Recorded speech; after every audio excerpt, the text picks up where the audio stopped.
नमस्कार, स्वागत है आप सभी का के न्यूज पर। आज का मुद्दा में मैं हूं आपके साथ मनीष बाजपेयी।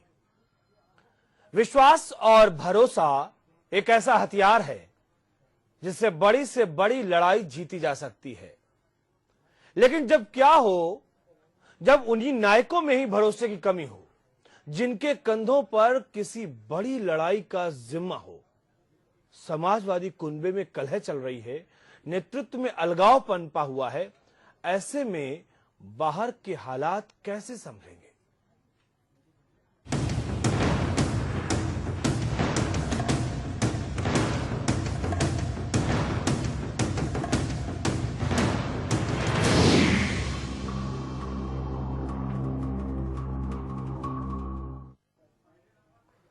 समाजवादी पार्टी कलह कथा के बाद रैली और यात्राओं के बंदोबस्त में जुट रही है। रैली रथ यात्रा का प्लान बन रहा है, लेकिन सवाल यह कि बटा हुआ, बिखरा हुआ और झगड़ता हुआ जो दिख रहा है, यह कुनबा जनता का दिल कैसे जीतेगा? इस कलह में अखिलेश यादव को लगातार झटके देने की कोशिश की जा रही है। तीसरा बड़ा झटका अब यह है कि अमर सिंह को राष्ट्रीय महासचिव बनाया गया है, यानी अखिलेश यादव के पर, ये शब्द इस्तेमाल कर रहा हूं, अखिलेश यादव के पर लगातार कतरे जा रहे हैं और अखिलेश यादव मुस्कुरा रहे हैं या मुस्कुराते हुए दिखने की कोशिश किए जा रहे हैं।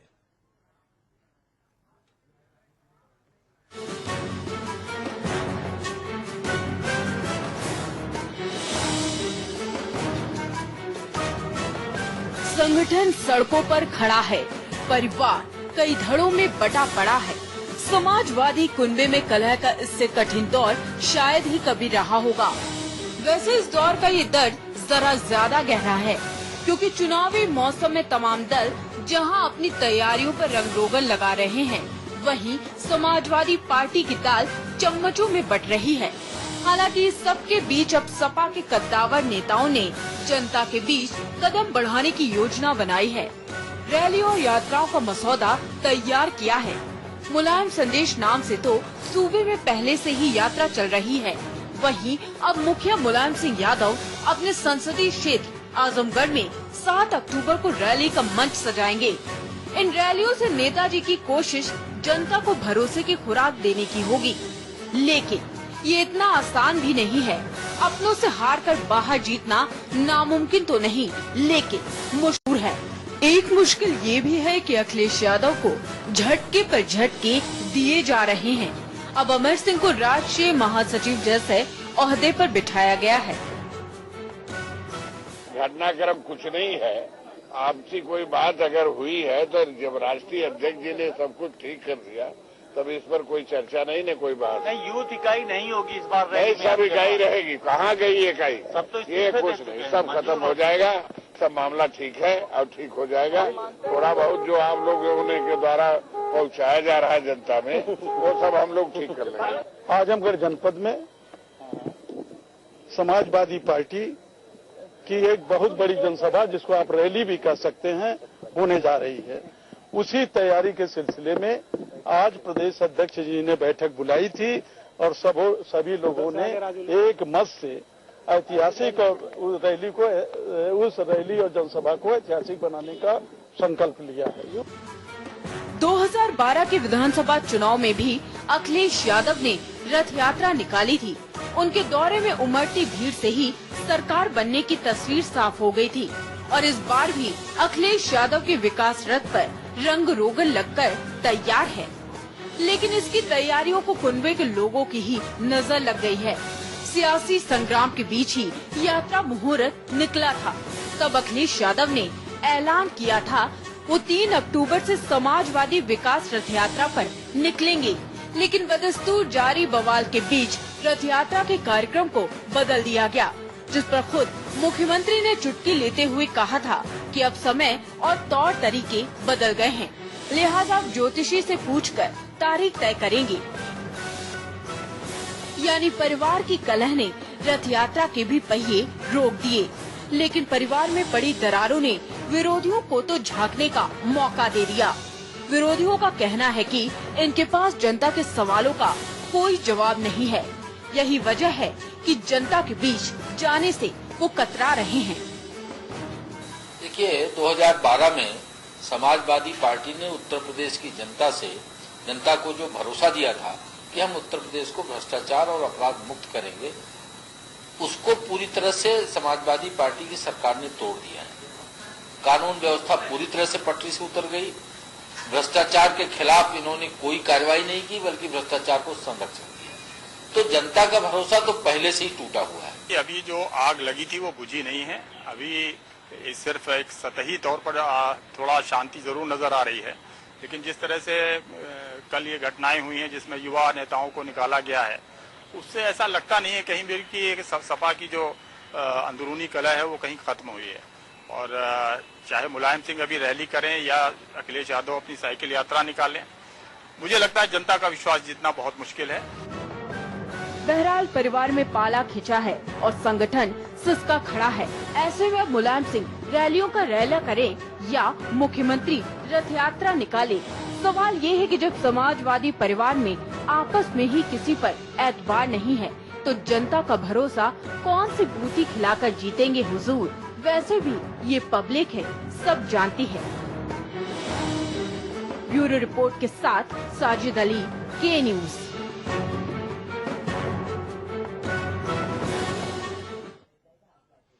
बहुत सारी बातें हैं, बहुत सारी बातों को अलग अलग अंदाज में कहा जा सकता है, लेकिन एक जो खास बात आज घटी उसमें यह प्रमुख था, अमर सिंह का महासचिव बनना। महामंत्री का लेटर उनको जारी हुआ है, वो भी कंप्यूटराइज्ड नहीं है, सिर्फ सिग्नेचर नहीं है, हस्तलिखित माननीय श्री मुलायम सिंह यादव जी के द्वारा अमर सिंह जी को नियुक्त किया गया है। आप सोचिए, वो तीसरा व्यक्ति, वो बाहरी है, उसको बाहर निकालना है, उसको बीच में नहीं रखना है, परिवार में वो नहीं आएगा, ये तमाम बातें थी। अब क्या हुआ? और दूसरी तरफ आज इतने पूरे घटनाक्रम के बाद में शिवपाल, अखिलेश और आजम तीनों लोग सामने मुस्कुरा रहे थे। लगा कि क्यों मुस्कुरा रहे हैं, सब कुछ ठीक है क्या? अमिताभ जी, ये दोनों ही घटनाक्रम आपके भी सामने हैं और इन दोनों ही घटनाक्रम पर आपकी जरूर नजर रही होगी आज दिन भर। कई लोगों से आपकी बातचीत भी होती रही होगी। ये मजबूरी में मुस्कान थी या मोहब्बत की मुस्कान थी, वो भी आपने देखा होगा। और मैंने वो लेटर देखा था, हस्तलिखित था। आज तक मैंने फिलहाल अभी तक तो नहीं देखा था। जब किसी को अपॉइंटमेंट होता है तो उसका तो कंप्यूटराइज्ड होता है, दे दिया था। माननीय अमर सिंह जी का तो लेटर हस्तलिखित आया। अब कौन है बीच में? कोई बीच में नहीं है।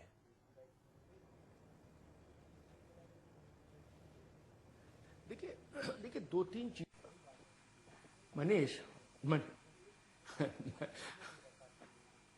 मनीष, ये सवाल बहुत लाख टके का सवाल है दोस्त, और इसका जवाब तो बेजान दारू वाला भी नहीं दे सकते मेरे ख्याल से। समाजवादी पार्टी तो ग्रहों के चाल से भी परे हो गई, ज्योतिष से भी। हाँ। इसका जवाब कोई नहीं दे सकता कि मुख्यमंत्री कब तक सहेंगे।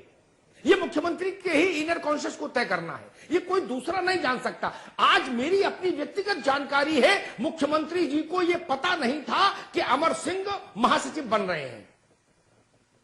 ये स्थिति है संवाद की, ये अविश्वास है पारस्परिक। सोचिए, ये संवादहीनता है शिखर में, बहुत ज्यादा शिखर, समाजवादी पार्टी के शिखर में विकट अविश्वास और संवादहीनता की स्थिति पसरी हुई है। और यही तो सिचुएशन है अमिताभ जी। इसीलिए तो मैंने ये सवाल यहां पर रखा कि आखिर कब तक स्थितियां, भाई ऐसा होता है, लोग कहते हैं कि फटे में टांग मत अड़ाओ। ये हम लोग कॉलिक्वियल लैंग्वेज जो है, आमतौर पर जो देशी भाषा है, इस तरीके से कहते हैं। थोड़ा सा फटा हुआ है, लोग उसको और फाड़ने की कोशिश करते हैं, तो वो हम अनुमति ही क्यों दे? यहां पे तो लगातार ये दरार और चौड़ी होती जा रही है। सिचुएशन यही रहेगी।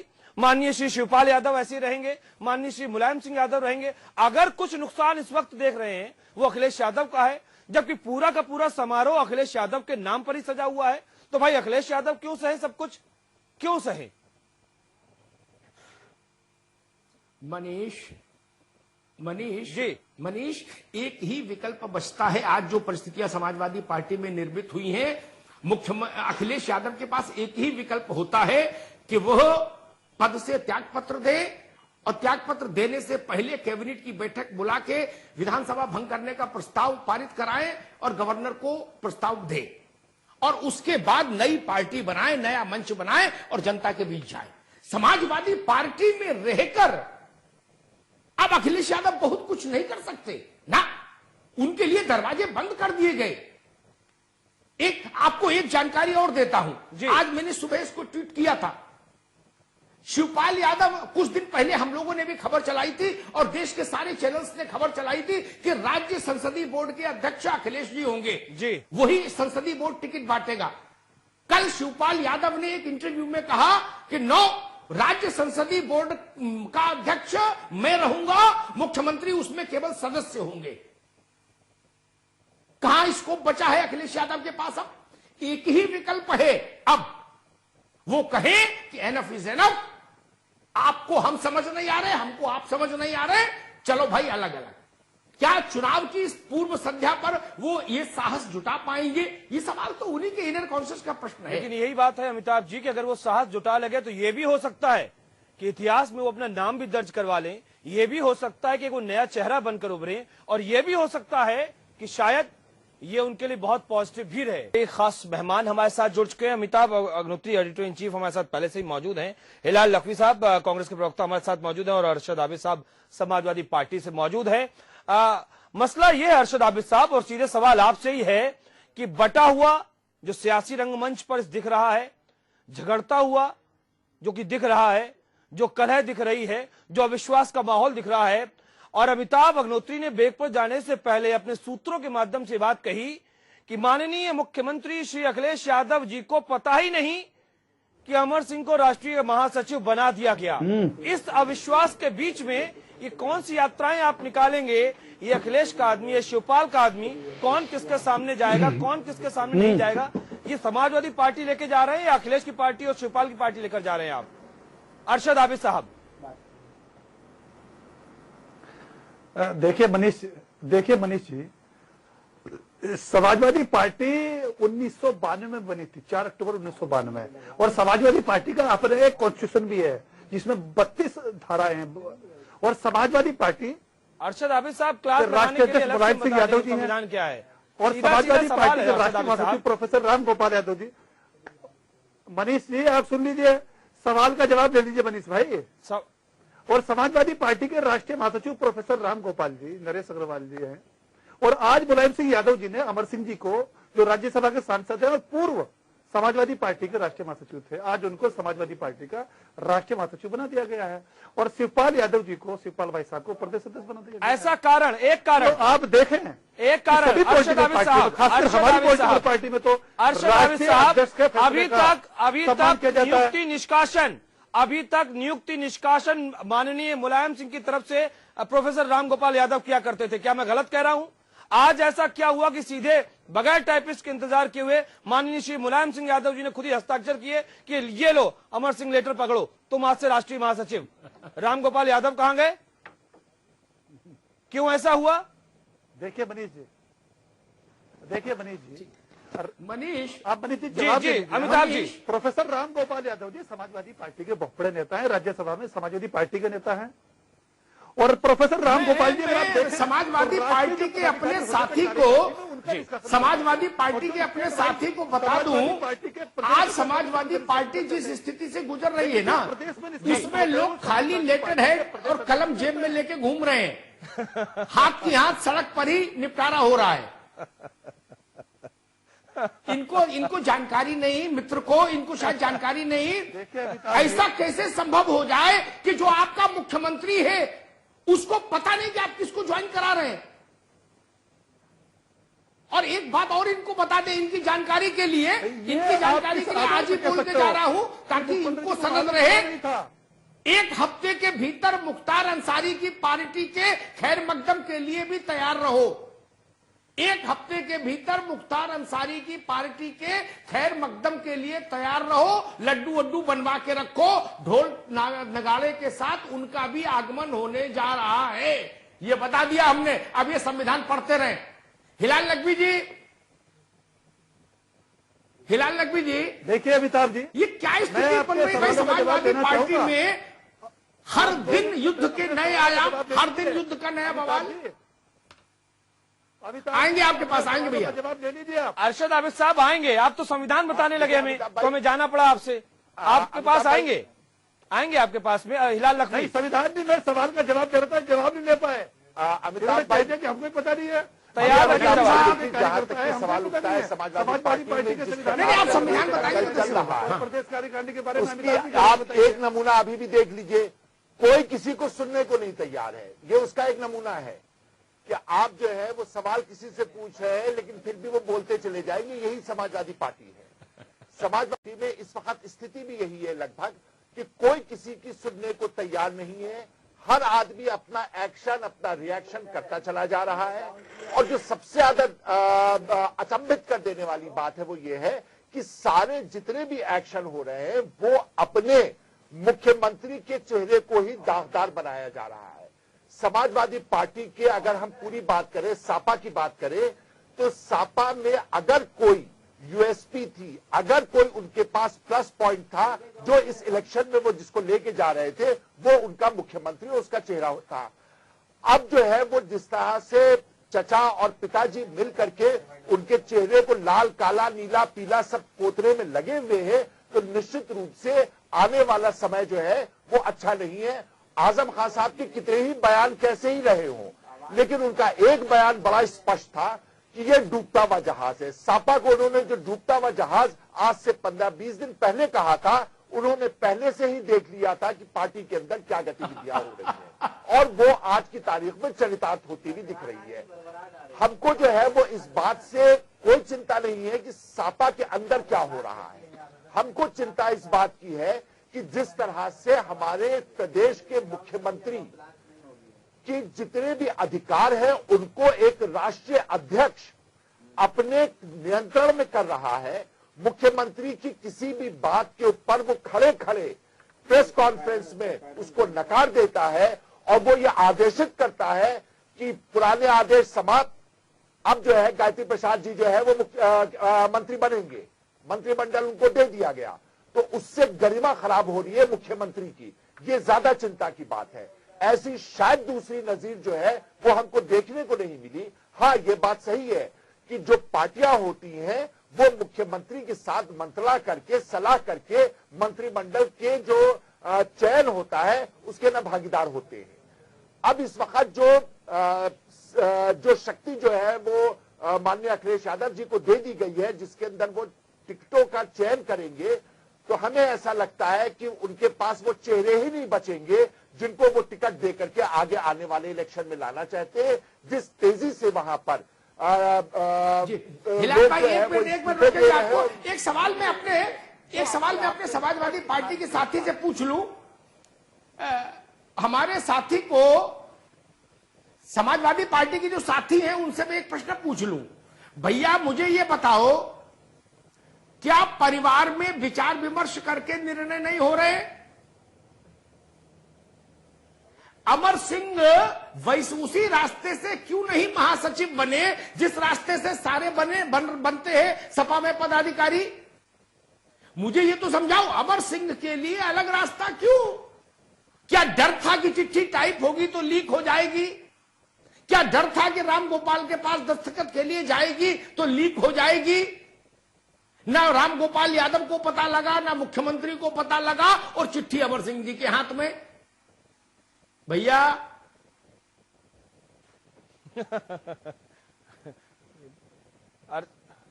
अरशद आबिद, देखिए अमिताभ जी, पहला चूंकि आप देश के बड़े आप देश के बड़े जर्नलिस्ट हो और ये आपका अपना राजनीतिक विश्लेषण है, हम आपकी इज्जत करते हैं, हमेशा करते रहेंगे। लेकिन पहले मैं आपकी जानकारी दुरुस्त कर दूं कि समाजवादी पार्टी में प्रोफेसर राम गोपाल यादव जी उन लोगों को पार्टी से निकालते थे जो राष्ट्रीय कार्यकारिणी में होते थे या और हमारे जो स्टेट है उनमें स्टेट प्रेसिडेंट होते थे और जो समाजवादी पार्टी के प्रदेश अध्यक्ष होते थे। अब से पहले अखिलेश यादव जी प्रदेश अध्यक्ष थे। आप उठाकर देख लीजिए, उन्होंने कम से कम 200 कार्यकर्ताओं को पार्टी से बर्खास्त किया। सब अखिलेश यादव जी की जो प्रदेश अध्यक्ष की लेटरपेड थी उस पर जारी होते थे। आप दिखवा लीजिए एक बार हमारे पार्टी कार्यालय पर। और प्रदेश में जो निष्कासन होंगे वो शिवपाल भाई साहब की लेटरपेड पर जारी होंगे, क्योंकि वो प्रदेश अध्यक्ष हैं। जो राष्ट्रीय कमजोर है, आपको पार्टी की भी जानकारी नहीं, पहले जाते होते रहे। आबिद साहब आप माफ करिए, आपको पार्टी की भी जानकारी नहीं है। ये राष्ट्रीय महासचिव बने हैं अमर सिंह, आपको पार्टी की जानकारी नहीं भाई। मुझसे ज्यादा राष्ट्रीय महासचिव बने, राष्ट्रीय महासचिव की नियुक्ति प्रदेश अध्यक्ष कैसे कर देगा? आप पहले दिखवा लीजिए। करते हैं आप समाज, आपकी जानकारी कम है मित्र। आपकी जानकारी कम है। सुन तो लीजिए, अभी आपने आधा जवाब दिया है, अभी आपने आधा जवाब ले लिया, पूरा जवाब ले लीजिए। अभी तो मैं प्रदेश और राष्ट्रीय कार्यकारिणी पर बोल रहा था। आज अब आपका अगला सवाल है कि मुलायम सिंह यादव जी ने उनको राष्ट्रीय महासचिव मनोनीत किया, तो ये मुलायम सिंह जी का राष्ट्रीय अधिकार है, क्योंकि वो समाजवादी पार्टी के राष्ट्रीय कार्यकारिणी पर क्यों बोल रहे थे? वो तो सवाल ही नहीं पूछा हमने। लेटर जारी करें, कार्यकारिणी पर क्यों बोल रहे थे? ये तो प्रश्न ही नहीं पूछा था मैंने। नहीं, अभी आपने बोला, अभी आपने सवाल किया था कि समाजवादी पार्टी में जिसको निष्कासित किया जाता है उसको प्रोफेसर रामगोपाल यादव जी करते थे। एक सवाल अरशद आबिद साहब, इस पूरी बातचीत का लब्बो-लुआब ये है, अरशद आबिद और आपकी जानकारी नहीं। हरीश, एक सेकंड, ठीक है हरीश जी, ये स्थिति क्या बन रही भाई समाजवादी पार्टी में? हरीश श्रीवास्तव जी।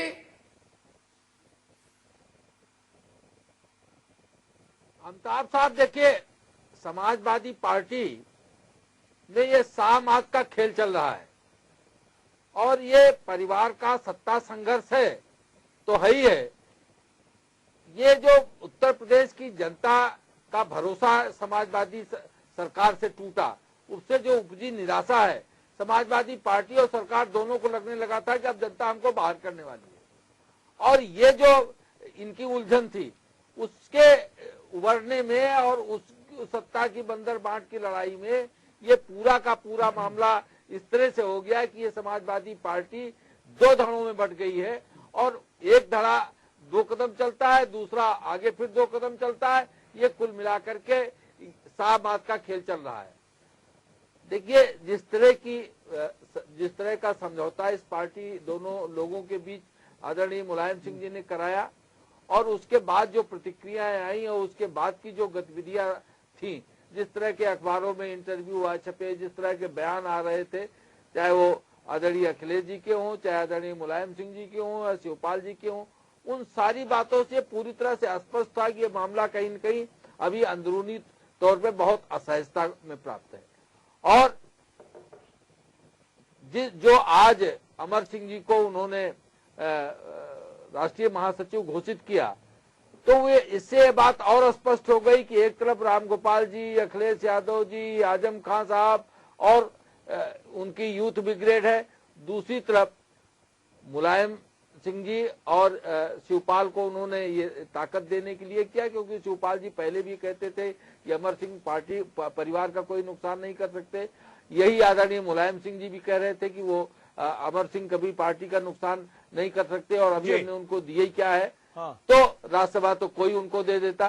तो ये जो बातें थी, तो ये कहीं न कहीं ये जो रिफ्ट है ये और गहरी हो गई है और ये कहां तक जाएगी इसका जवाब तो आदरणीय मुलायम सिंह जी या शिवपाल सिंह जी या अखिलेश यादव ही दे सकते हैं। नहीं, मुझे लगता है शायद उनके पास भी नहीं। हरीश जी, जो एनालिसिस है, हरीश जी अभी आपको रोक रहा हूँ, दिखाई पड़ रहा अपेरेंटली जी। एक छोटा सा ब्रेक ले रहा हूँ और ब्रेक के बाद जब लौट कर आऊंगा तो क्या खोया और क्या पाया वाली भी सिचुएशन है। प्रदेश अध्यक्ष शिवपाल यादव, राज्य संसदीय बोर्ड हेड शिवपाल यादव, अखिलेश के सुपे सलार बाहर हो गए, अमर सिंह राष्ट्रीय महासचिव हो गए। अखिलेश का क्या, उनके चेहरे का क्या? उन्हीं के ऊपर तो पूरा दांव है, पूरा सियासी रंगमंच तो अखिलेश यादव के इर्द गिर्द है। चुनाव आपने को उन्हीं के चेहरे पर जीतना है। फिर बड़ा सवाल ये कि अखिलेश यादव की कुछ अहमियत बरकरार रखेंगे या बिल्कुल रसातल में ही डुबो के दम लेंगे, ये एक बड़ा सवाल है। छोटा सा ब्रेक और ब्रेक के बाद में तुरंत हाजिर होते हैं। बहुत बड़ी बड़ी बातें तो की जाएं, अच्छी बातें करना भी चाहिए, लेकिन उनका आधार क्या है, वो बातें कितनी पुख्ता हैं, ये सब जब कसौटी पर कसी जाती है तो निश्चित तौर पर हम देखते हैं कि समाजवादी पार्टी की जो बातें हैं फिलहाल वो सिर्फ बातें नजर आती है, क्योंकि बटा हुआ है, झगड़ता हुआ है, कलह है, अविश्वास है। ऐसे माहौल में क्या चुनाव, क्या चुनावी सभाएं, क्या यात्रा और क्या यात्राओं के जरिए संदेश देने की कोशिश। हमारे साथ खास मेहमान हिलाल लखवी कांग्रेस से, हरीश श्रीवास्तव भारतीय जनता पार्टी से, अरशद आबिद समाजवादी पार्टी से और Amitabh Agnihotri ji editor in chief मौजूद हैं। अमिताभ जी, आप कुछ कहना चाह रहे हैं, आप कह सकते हैं। इस पे जरा एक फोटो ले लेना जी। मैं ये आबिद भाई को ये बता दूं पहले तो, ये बात साफ हो जाए इस बहस में समाजवादी पार्टी में राष्ट्रीय स्तर की नियुक्ति और राष्ट्रीय स्तर के पदाधिकारियों का निष्कासन रामगोपाल यादव के हस्ताक्षर से होता रहा है। प्रदेश स्तर के अधिकारियों की नियुक्ति और प्रदेश स्तर के पदाधिकारियों का निष्कासन प्रदेश अध्यक्ष के दस्तखत से होता रहा है। अमर सिंह के मामले में ये नियम तोड़ा गया है, ये समझ ले आबिद भाई। ये आगे बहस में भी काम आएगा, यहां भी और बाकी चैनलों में भी उनके काम आएगा अगर वो जाएंगे तो। और एक चीज और, एक तथ्य बिल्कुल साफ रहने चाहिए, तथ्यों से छेड़छाड़ ठीक नहीं होती। एक और परंपरा का पालन यहां पर भी तोड़ा गया है। आपने कहा ना भाई, ठीक कहा ना मैंने। अरशद आबिद, 20 मिनट की डिबेट, मैं यही कह रहा हूं जो अभी आपने कहा था कि राष्ट्रीय स्तर पे समाजवादी पार्टी के राष्ट्रीय महासचिव प्रोफेसर रामगोपाल यादव जी निष्कासन करते हैं, लेकिन वो किनका करते हैं? जो राष्ट्रीय कार्यकारिणी के पदाधिकारी होते हैं या जो और स्टेट में समाजवादी पार्टी के अध्यक्ष होते हैं। मैं समझा तो रहा हूं आपको बार बार ये बात, लेकिन आप उसको जो है गलत मोड़ दे रहे हैं। और प्रदेश में जो प्रदेश अध्यक्ष होता है वही निष्कासन नहीं, आपको पता नहीं, आप गलत बयानी कर रहे हैं, आपकी जानकारी नहीं की है। नहीं, माफ करिए, आपको जानकारी नहीं, आपको नहीं मित्र, नहीं, अरे आपको पता नहीं ना। अरे नेताजी क्या करेंगे भाई? मैं आपकी पार्टी की नीति बता रहा हूं, आप नेताजी का आके बैठ गए। हरीश जी जिसको समाजवादी पार्टी दूल्हा बनाना चाहती है कि आप बहुत बड़े जर्नलिस्ट हैं, उसके साथ ये व्यवहार कि वो दीवार के सहारे बेचारे को और पॉलिटिकल साइंस हमारा फेवरेट सब्जेक्ट रहा है। हरीश जी, अरे ये आपका राजनीतिक विश्लेषण है ना, आप कुछ भी कीजिए अमिताभ जी, कौन रोक सकता है आपको? आपका राजनीतिक विश्लेषण है कि ये हो गया है, वो हो गया है। जी अमिताभ जी, अमिताभ जी सवाल पूछे। हरीश जी, आवाज आ रही है आप तक? अमिताभ जी सवाल पूछे। हाँ, मैं आवाज ये कह रहा था, ये किसी पार्टी में शायद पहली बार हो रहा हो कि किसी पार्टी में ये पहली बार हो रहा होगा शायद किसी भी राजनीतिक दल में कि जिसको आपने आसन्न चुनाव में अपना चेहरा तय किया हो, उस चेहरे को ही साथ आप सब होली खेलने पे आमादा हो जाएं।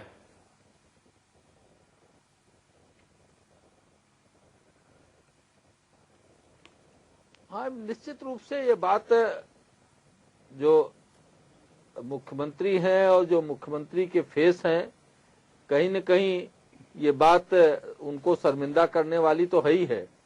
और निश्चित रूप से ये जो जिस तरह की बातें जो सड़कों पे खड़े थे लोग, अखिलेश यादव जी के युवा ब्रिगेड के लोग मुलायम सिंह जी का घेराव कर रहे थे और उनका कह रहे थे कि उनको प्रदेश अध्यक्ष पद पे पुनः वापस किया जाए, और जिस तरह से नारे लगा रहे थे, मुझे लगता है कि ये बात आदरणीय मुलायम सिंह जी को ज्यादा चुभ गई, क्योंकि वो आदरणीय मुलायम सिंह जी के भी खिलाफ नारे लगा रहे थे। तो मुझे ऐसा लगता है कि उनको ये बात अंदर तक चुभ गई और इसीलिए उन्होंने शिवपाल यादव को और मजबूत करने के लिए और जिनके खिलाफ ये लोग खड़े थे उन्हीं को पदासीन करके ये मैसेज दिया कि देखो, असली समाजवादी पार्टी के मालिक अभी हम ही हैं। और जो इस तरह के लोग विरोध में आवाज उनके उठा रहे थे, उनको उन्होंने दरकिनार करने का एक प्रयास किया इसमें। जी, एक बात जो मुझे लगता है कि अरशद आबिद साहब को जो चेहरा में पढ़ पा रहा हूं, साहब, जो सवाल मैंने हरीश जी से पूछा वही आपसे पूछता हूं। आपने क्या अपने राजनीतिक जीवन में कभी ये देखा कि चुनाव को 4 महीने बचे हो और जो चुनाव का चेहरा हो उसी चेहरे पर सब लोग होली खेलने लगो?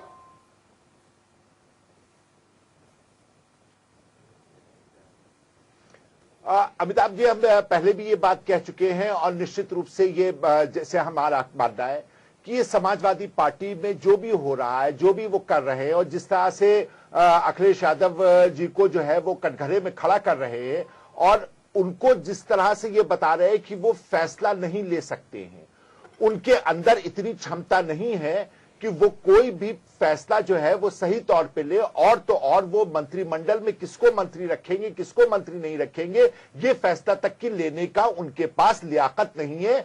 ऐसा जो है वो मुलायम सिंह यादव जी और शिवपाल यादव जी ने जनता को एक मैसेज दिया है। निश्चित रूप से अपने आप में ये अखिलेश यादव जी के लिए चिंता का विषय होना चाहिए कि जिसको जो चेहरा बन करके इस लड़ाई को लड़ने जा रहा था, जो चेहरा बन करके यूपी के इलेक्शन में आने जा रहा था, वो चेहरा जो है उस चेहरे की काबिलियत पर उनके पार्टी के अंदर उनके पिताजी और चाचा जी ही प्रश्न चिन्ह लगाए हुए हैं। एक बात। दूसरी इसके ना महत्वपूर्ण बात यह है कि जहां तक कि अखिलेश जी का सवाल उठता था, अब तक उनके लिए उनके खिलाफ जो विपक्ष का आरोप था वो बात ये था कि ये जो है कानून व्यवस्था इन्होंने पूरी तरह से ध्वस्त कर दी, उसको संभाल नहीं पा रहे हैं। तो आज ये समझ में आता है कि शायद वो ठीक है, क्योंकि जब उनको निर्णय लेने की क्षमता नहीं है तो हमारा प्रश्न जो है वो माननीय नेताजी से है कि ऐसा व्यक्ति जो सही निर्णय नहीं ले सकता है, जिसको आपने भी सिद्ध किया है कि वो सही निर्णय नहीं ले सकता है, उसको 4.5 साल तक की जनता के ऊपर क्यों मसल्लत कर दिया? क्यों जनता को जो है वो 4.5 साल तक की ऐसे व्यक्ति के सुपुर्द कर दिया गया है प्रदेश को, 22 करोड़ आबादी को, जिसके अंदर इतनी भी क्षमता नहीं है कि वो ये पहचान सके अध्यक्ष होने के नाते या मुख्यमंत्री होने के नाते कि वो किसको जो है वो पार्टी में रखेंगे, किसको नहीं रखेंगे, या किसको मंत्रिमंडल में रखेंगे और किसको नहीं रखेंगे। तो निश्चित रूप से प्रदेश की जनता के सामने माननीय अखिलेश जी का ये चेहरा जो है, जिसके ऊपर पहले यहां शक था लोगों का, उसके ऊपर मोहर लगाने का काम जो है वो माननीय नेताजी ने किया है। और निश्चित रूप से उसके साथ दे रहे हैं। आबिद भाई जी एक बात हुई जी, आबिद भाई एक सवाल जी, अरशद आबिद भाई एक सवाल आपके लिए है मेरे जहन में। मुझे ये बताइए, एक जो बात राहुल गांधी ने पूछी वो बात मुझे अच्छी लगी, सवाल अच्छा है राहुल गांधी का। उन्होंने कहा कि अगर गायत्री प्रजापति भ्रष्ट था इसलिए हटाया गया तो फिर वापस क्यों लिया गया, और अगर भ्रष्ट नहीं था तो हटाया क्यों गया था? अरशद आबिद साहब।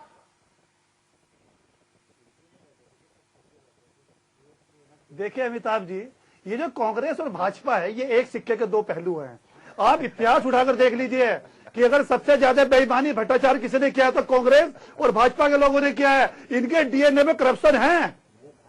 70 साल देश को आजाद हुए हो गए और मुल्क में कम से कम 2200 घोटाले हुए डिस्ट्रिक्ट वाइज। मैंने जो सवाल पूछा मालिक उसका जवाब दो। नहीं, ये आप मेरे प्रश्न का उत्तर नहीं। समाजवादी पार्टी आबिद साहब मेरी बहस का स्वरूप समझिए। अरशद आबिद मेरी बहस का स्वरूप समझिए मित्र, पिन पॉइंटेड सवाल और उसका ही उत्तर चाहिए मुझे। इन्होंने देश को करप्शन दिया है, बेईमानी दी है, इन्होंने देश को बिल्कुल। अरशद आबिद साहब मैं आपसे गुजारिश करूं, ये लोग इन्हें अरशद आबिद सिद्धांत की बात नहीं करनी चाहिए। अरशद आबिद मेरी बात को समझिए, मेरे प्रश्न का उत्तर ही मेरी बहस में होगा। जी अमिताभ भाई, अमिताभ भाई इन्होंने समाजवादी पार्टी पर इतने आरोप लगाए, आपकी बहस से पहले मैं आपको सापा के लोग कि पहले कांग्रेस समझते दिशा में ले गई और आज कांग्रेस के नेता इस डिबेट को गलत दिशा में ले जा रहे हैं। इन्होंने समाजवादी पार्टी पे आरोपों की बौछार कर दी। जब ये इतने काबिल हैं, इनकी नीतियां इतनी अच्छी है बीजेपी कांग्रेस की, तो जनता इनके लात क्यों मारती है? इन्हें समर्थन क्यों नहीं देती? इन्हें सत्ता क्यों नहीं सौंपती?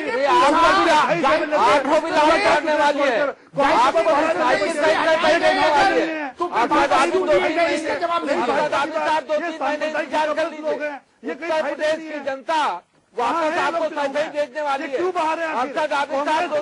क्यों बाहर है? इनकी जमानत 2014 में कांग्रेस की उत्तर प्रदेश की जनता ने आपको आपका टेंडर घोटाले में आरोपी है और आज 2017 में हुआ है आपको मुकेश कुमार मीना नोटिस जारी कर दिया है। 4 घंटे तक लगातार मछली बाजार और मुर्गा लड़ाने में जनता इन्हें और चर्चा करने में फर्क होता है। इनका सफाया अरशद आबिद साहब 2012 के चुनाव में अरशद आबिद साहब 10 एमएलए आ गए, 10 एमएलए कांग्रेस के नहीं आएंगे क्योंकि ये बेईमान लोग हैं, भ्रष्ट लोग हैं, करप्ट लोग हैं। अरशद आबिद साहब अब बार-बार आरोप लगा रहे हैं कि समाजवादी पार्टी की। अरशद आबिद साहब, ना तो ये मछली बाजार है और ना ही यहाँ पर मुर्गे लड़ाए जा रहे हैं। जो बात अमिताभ जी ने कही है, सीधा सा सवाल और उसके सीधा सा जवाब। मनीष, अरशद आबिद साहब से ये सवाल, उनसे सवाल पूछिए जी। कि गायत्री भ्रष्ट था इसलिए हटाया गया, तो वापस क्यों आया, और अगर भ्रष्ट नहीं था तो हटाया क्यों? ये प्रश्न का उत्तर चाहिए। कांग्रेस भाजपा और बसपा के लोगों ने कौन है कांग्रेस का x home minister x MP है, कौन है संगीत सोम? बराक ओबामा कौन है, डोनाल्ड ट्रंप कौन है, ये चर्चा तो नहीं कर रहे हैं। अरशद आबिद हरीश श्रीवास्तव जी, इसको आपसी बहस का केंद्र न बनाए। अरशद आबिद हरीश श्रीवास्तव जी, आपको रोक रहा हूँ। बहरहाल छोटा सा ब्रेक लेते हैं, ब्रेक लेते हैं। मुझे लगता है ब्रेक के दौरान पानी पीजिए आप। ब्रेक ले रहा हूं, ब्रेक में आप पानी पीजिए, थोड़ा सा ठंडे हो जाइए। और मैं ये कह रहा हूं, ये ना तो मछली बाजार है, ना ही यहाँ पर मुर्गा लड़ाए जा रहे हैं। यहाँ पर चर्चा है, गंभीर चर्चा है, सार्थक चर्चा है, और जो सवाल हो उसके जवाब दीजिए। अमिताभ जी ने साफ तौर पर यह कहा कि भाई गायत्री अगर ईमानदार थे तो हटाए क्यों, और अगर भ्रष्टाचार युक्त मुक्त जो कुछ भी थे तो फिर उनको वापस लाए क्यों। खास मेहमान लगातार हमारे साथ मौजूद हैं। अमिताभ अग्निहोत्री जी हमारे साथ मौजूद हैं, हरीश श्रीवास्तव जी, अरशद आबिद और हिलाल नकवी भी मौजूद हैं। और चर्चा बिल्कुल सार्थक दिशा में है, और आपसी बहस का केंद्र न बनाते हुए सार्थक चर्चा की जाए तो ज्यादा बेहतर है। अमिताभ अग्निहोत्री ने सीधा सा सवाल ये पूछा था, और उसको बहुत सिंप्लीफाई मैं अगर कर दूं अरशद आबिद साहब, एक सवाल का जवाब। एक तो गायत्री प्रसाद प्रजापति को लेकर सीधा सा सवाल था, इसको इधर उधर मत घुमाइए, सीधा जवाब दे दीजिए, तो मुझे लगता है कि दर्शक भी समझेंगे कि अरशद आबिद साहब भी जवाब देना जानते हैं। और दूसरा ये कि माननीय श्री मुलायम सिंह यादव को अगर आपकी नजर में हस्तलिखित कोई नियुक्ति पत्र जब से अखिलेश यादव आए हैं, या जब से ये कंप्यूटर आया है, तब से किसको दिया हो, जरा मुझे 3-4 नाम बता दीजिए, ताकि हम भी खुश हो जाएंगे कि भाई चलिए मुलायम सिंह यादव अपने हाथ से नियुक्तियां करते रहते हैं और बांटते रहते हैं। ये 2 सवाल हैं, दो सवाल हैं प्रॉपर। अरशद आबिद साहब, चलिए मैं आपके सवालों का जवाब दे देता हूं। जी हाँ, जी देखिए मनीष जी और अमिताभ जी, आप भी समाजवादी पार्टी एक बहुत बड़ा परिवार है, बहुत बड़ा संगठन है, और समाजवादी पार्टी और परिवार के मुखिया मुलायम सिंह यादव जी हैं। तो परिवार में चाहे आपका परिवार हो, मेरा परिवार हो, 2 मेंबर हो, 10 मेंबर हो, कहीं ना कहीं छोटी मोटी नाइतफाकी और गलतफहमी हो जाती है। यही गलतफहमी बलराम यादव जी को हटाने के लिए हुई, और यही गलतफहमी गायत्री प्रसाद प्रजापति जी को हटाने के लिए हुई। गलतफहमी दूर हो गई तो उनको मंत्रिमंडल में वापसी लिया जा रहा है, तो इनमें कौन सी बड़ी बात है। ये भ्रष्ट पार्टियों के लोग हमारी ईमानदार सरकार पे आवाज उठाते हैं, खिलाफ बोलते हैं, इनको शर्म आनी चाहिए, चाहिए। समाजवादी पार्टी किसी मंत्री को, अमिताभ जी, पहली सरकार 1989, दूसरी सरकार हमारी 2000। ये सरकार गलतफहमी पर चल रही है क्या? आप अरशद आबिद मंत्री का नाम बता दीजिए जो भ्रष्टाचार के आरोप। अरशद आबिद, और अब आप सरकार चला रहे हैं या घर का किचन चला रहे हैं? पत्र की हस्तलिखित पत्र। अरशद आबिद, मैं जवाब दे रहा हूँ। अरशद आबिद, आप सरकार चला रहे हैं या घर की किचन चला रहे हैं? ये गलतफहमी पर सरकार चल रही है क्या? मनीष भाई, गलतफहमी पर सरकार चल रही है क्या? सरकार के निर्णय गलतफहमी में हुआ करते हैं क्या? अरे भाई, बड़ा तमाशा है, सरकार गलतफहमी में मंत्री हटा देती है और फिर गलतफहमी दूर करके मंत्री ले आती है। क्या कर रहे हो? आपको मंत्रियों के बारे में भी गलतफहमी हो जाती है क्या? सरकार है कि तमाशा है? फिर मैंने पहली बार सुना, पहली बार नहीं हुआ किसी राजनीतिक दल से सरकार में हो कि मंत्री को गलतफहमी के चलते हटा दिया गया। ये पहली बार एक बार 50 बार हुआ है। गुजरात में भी हुआ, गुजरात में जो मंत्री हटाए गए थे फिर वापस ले लिया गया। राजस्थान में जो मंत्री हटाए गए थे फिर वापस ले लिया गया। महाराष्ट्र में जो मंत्री हटाया गया फिर वापस ले लिया गया। दूसरा सवाल, लेकिन किसी ने ये नहीं कहा गलतफहमी में हटा दिया था। ये किसी राजनीतिक दल ने कभी नहीं कहा कि हमने गलतफहमी में हटा दिया। ये आप हो भैया, महान। दूसरा सवाल अरशद आबिद, दूसरा सवाल अमिताभ जी। मनीष, बहस आगे बढ़ाइए भैया, समय कम है जी। ये मैंने सुन लिया, नेताजी हैं सबसे ऊपर, ये बात तो सुन ली। देखिए मनीष जी, अब अगला सवाल है अमर सिंह जी को जाएंगे और समाजवादी पार्टी के राष्ट्रीय मुलायम सिंह यादव जी, ऐसे आदमी कोई सवाल, और समाजवादी पार्टी के राष्ट्रीय मुलायम सिंह यादव जी ने अपने अधिकारों का इस्तेमाल करते हुए, ठीक है, अमर सिंह जी को पार्टी का राष्ट्रीय महासचिव बना दिया है और हस्ती की चिट्ठी जारी कर दी है। तो इसमें कौन सा बवाल खड़ा हो गया? अरे वो राष्ट्रीय अध्यक्ष हैं, वो टाइप करवाए ना करवाए, हस्तलिखित जारी कर दें, इनमें कौन सा फर्क पड़ जाता है? हिलाल नकवी साहब, संक्षेप में आपकी टिप्पणी लेना चाहेंगे? जी हिलाल नकवी साहब, फाइनल कमेंट आपका लेना चाहेंगे? Final comment. जी देखिए, हम अरशद साहब की इस बात से पूरी तरह से इत्तेफाक रखते हैं कि राष्ट्रीय अध्यक्ष हैं, वो चाहे यादव सिंह को ले ले पार्टी में, चाहे नरेंद्र अग्रवाल को ले ले जो बिचौलिया था, पकड़ा गया था, जो ट्रांसफर पोस्टिंग कराता था, चाहे वो अमर सिंह साहब को ले ले, चाहे गायत्री प्रजापति जी को वो राष्ट्रीय अध्यक्ष होने के नाते उसको मंत्री बना दे, तो निश्चित रूप से ये इनका अपना अधिकार क्षेत्र है और इसके अंदर जो है विपक्ष है उसको बोलने का अधिकार नहीं है। लेकिन जब हम सरकार की बात करते हैं तो हम सब लोगों को बोलने का अधिकार है। हम सब लोग ये निश्चित रूप से पूछेंगे कि आपने एक व्यक्ति के ऊपर जिसपे सीबीआई की इंक्वायरी की बात हो रही है, जिसने लाखों करोड़ रुपए का चूना लगाया है खनन में, इसी कारण से उसको हटाया गया और उसके बाद में फिर रातों रात वो जो है वो पाक साफ हो गया और वो वापस आ गया। तो यहां पे प्रश्न उठेगा और वो भी वापस मुख्यमंत्री नहीं लेकर के आए। मुख्यमंत्री जो है वो जनता का है, पार्टी किसी की भी ठीक बात है, मुख्यमंत्री जनता की है, जनता ये सवाल उठाएगी और निश्चित रूप से इस सवाल का जवाब जो है वो आपको 2017 में मिलेगा। हरीश श्रीवास्तव जी, फाइनल कमेंट आपका चाहेंगे? जो बटा हुआ बिखरा हुआ ये परिवार नजर आता है। आएंगे हिलाल भाई, चलिए ठीक है। हरीश श्रीवास्तव जी, फाइनल कमेंट बहुत संक्षेप में। मनीष जी, उत्तर प्रदेश की सपा सरकार ने उत्तर प्रदेश की जनता का भरोसा तोड़ा है और उत्तर प्रदेश की जनता को बुरी तरह निराश किया है। जिस जनता ने इनको बड़े उत्साह के साथ 2012 में अपनी कमाल किया है और इस धोखे का जवाब भी उत्तर प्रदेश की जनता ही इनको देगी। जी अमिताभ जी, संपादकीय टिप्पणी हम आपकी चाहेंगे इस पूरे के पूरे इश्यू को लेकर और ये पूरा परिदृश्य क्या कहता है? आपकी भी जमानत जब्त हो जाएगी बीजेपी की और समाजवादी पार्टी को जनता दोबारा से समर्थन देगी और 255 सीटें। मनीष, 2-3 चीजें बड़ी साफ हैं। मैं अपने सारे मेहमानों से कहूंगा थोड़ा शांति से सुनेंगे तो अच्छा लगेगा। 2-3 चीजें बड़ी साफ है। समाजवादी पार्टी के जो प्रवक्ता यहां आए उन्होंने भी मान लिया कि सरकार गलतफहमी से ही चल रही है। अच्छी बात है, चलो देर आए दुरुस्त आए, सच मान लिया गलतफहमी की सरकार, आज से ये नारा दे दो, ठीक बात, समझ गए, अच्छी बात है जो अरशद आबिद ने कहा। लेकिन इन सब में मेरी रुचि नहीं। मेरी रुचि इस बात में है कि मुख्यमंत्री के पद का अवमूल्यन हो रहा है। मैंने परसों भी कहा था व्यक्ति बहुत महत्वपूर्ण नहीं, व्यक्ति अरशद आबिद का आंतरिक मामला हो सकता है पार्टी का, लेकिन उत्तर प्रदेश का मुख्यमंत्री का पद किसी पार्टी का आंतरिक मामला नहीं।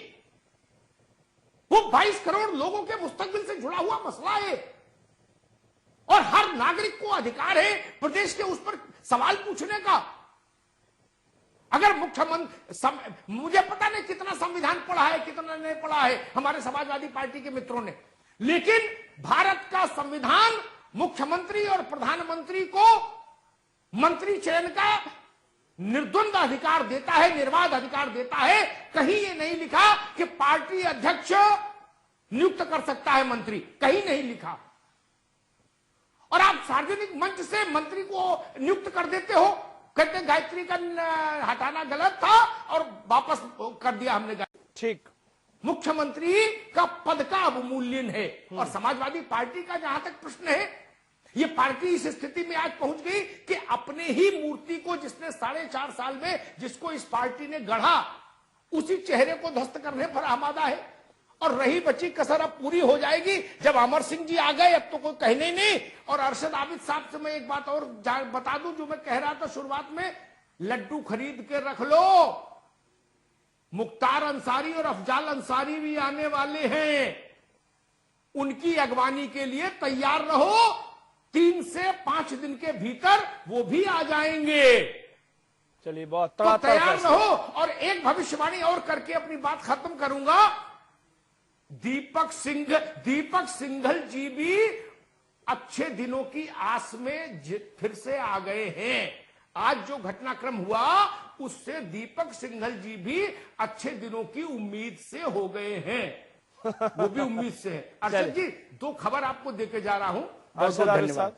चलिए, बहुत शुक्रिया आप तमाम मेहमानों का हमारे साथ इस चर्चा में शामिल होने के लिए। ये सियासत है और सियासत में सत्ता के लिए सब कुछ कुर्बान होता है और निश्चित तौर पर बड़ा मसला अखिलेश यादव के लिए है कि आखिरकार कब तक, सवाल ये है आखिरकार कब तक सब ऐसे ही चलता रहेगा और कब तक आप यूं ही सहन करते रहेंगे और बस टीवी स्क्रीन पर आप मुस्कुराते हुए नजर आते रहेंगे।